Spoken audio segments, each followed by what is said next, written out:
আসসালামু আলাইকুম, welcome to my channel স্বাদে ভ্রমণে। আজকে তৈরি করে দেখাবো একটু ঝাল একটু মিষ্টি সবার খুব পছন্দের spicy Korean fried chicken recipe. চিকেনে যে কোনো পিস দিয়ে কিন্তু এই রেসিপিটি করা যাবে। তো চলুন তাহলে রেসিপিটি দেখে আসি। আমি এখানে 500 গ্রাম চিকেন নিয়ে নিয়েছি। এবার এখানে দিয়ে দিব 2 টেবিল চামচ রসুন বাটা, 2 টেবিল চামচ আদা বাটা, হাফ চামচ লবণ, পরিমাণ মতো হলুদের গুঁড়া, পরিমাণ মতো জিরার গুঁড়া,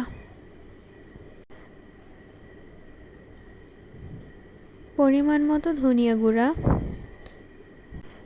পরিমাণ মতো মরিচের গুঁড়া দিয়ে সবগুলো উপকরণ ভালোভাবে মিশিয়ে নিব। এখন এখানে পরিমাণ মতো ময়দা দিয়ে দিব, তারপর আবার সবগুলো উপকরণ ভালোভাবে মিশিয়ে নেব। এখন একটা কড়াইয়ে পরিমাণ মতো তেল নিয়ে দিলাম। তেলটা গরম হয়ে এলে তেলের মধ্যে চিকেনগুলো দিয়ে দিব। আমি একটা একটা করে চিকেনগুলো দিয়ে দিতেছি। এখানে চুলার হিটটাকে হাই মিডিয়ামের মাঝামাঝি রেখে ক্রিস্পি করে ভেজে নিতে হবে।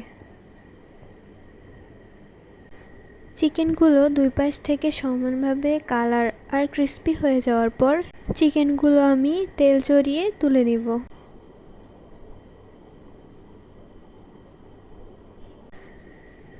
দেখুন এখানে আমি অনেকগুলো চিকেন ক্রিস্পি করে ভেজে নিয়েছি। এবার প্যানে তেল গরম করে তেলের মধ্যে কুচি করে রাখা রসুন কুচি দিয়ে দিব। তারপর এটা ভালোভাবে নেড়ে দিতে হবে। রসুনের কুচিগুলো হালকা বাদামি কালার হওয়ার আগ পর্যন্ত নাড়াচাড়া করতে হবে। বাদামি কালার হয়ে যাওয়ার পর এখন এখানে পরিমাণ মতো টমেটো সস দিয়ে দিব। সস দেওয়ার পর এখন এটা ভালোভাবে নেড়ে দিতে হবে। এগুলো মিক্সড করার সময় চুলার আঁচটা কমিয়ে রাখবেন, বাড়ানো থাকলে কিন্তু এটা দ্রুত টেনে শক্ত হয়ে যাবে। এখন এখানে পরিমাণ মতো লেবুর রস দিয়ে দিব, পরিমাণ মতো শুকনো মরিচের গুঁড়া দিব, পরিমাণ মতো লবণ দিয়ে দিব, 2 টেবিল চামচ কর্নফ্লাওয়ার দিয়ে দিব।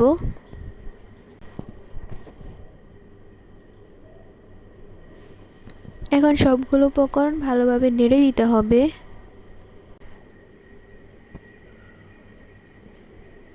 স্বাদ বাড়ার জন্য পরিমাণ মতো বিট লবণ দিয়ে দিব।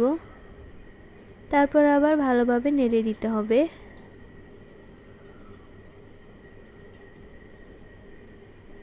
স্বাদ বাড়ার জন্য কুচি করে রাখা ধনিয়া পাতা দিয়ে দিব। তারপর আবার ভালোভাবে নেড়ে নিব। এখন এখানে ক্রিস্পি করে ভেজে রাখা চিকেনগুলো দিয়ে দিব।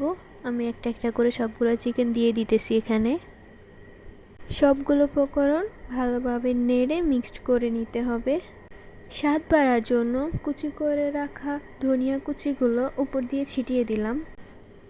সস চিকেনের সাথে খুব ভালোভাবে মিক্সড করতে যতটুকু সময় লাগে ঠিক ততটুকু সময় চুলার উপরে রাখবেন।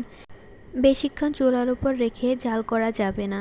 যদি বেশিক্ষণ এটাকে জাল করেন সসের সাথে তাহলে এটা দেখবেন শক্ত হয়ে যাবে। তো সসের সাথে আমার এটা মিক্সড করা হয়ে গেছে, আমি এখন নামিয়ে নিব। দেখতেই পাচ্ছেন খুবই লোভনীয় লাগছে, খেতেও কিন্তু খুবই মজার। একবার ট্রাই করলেই বুঝতে পারবেন। দেখুন তৈরি হয়ে গেছে কোরিয়ান ফ্রাইড রাইস রেসিপিটি।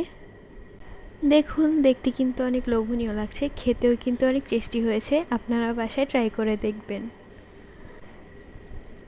Thanks for watching, please subscribe my channel. আল্লাহ হাফেজ।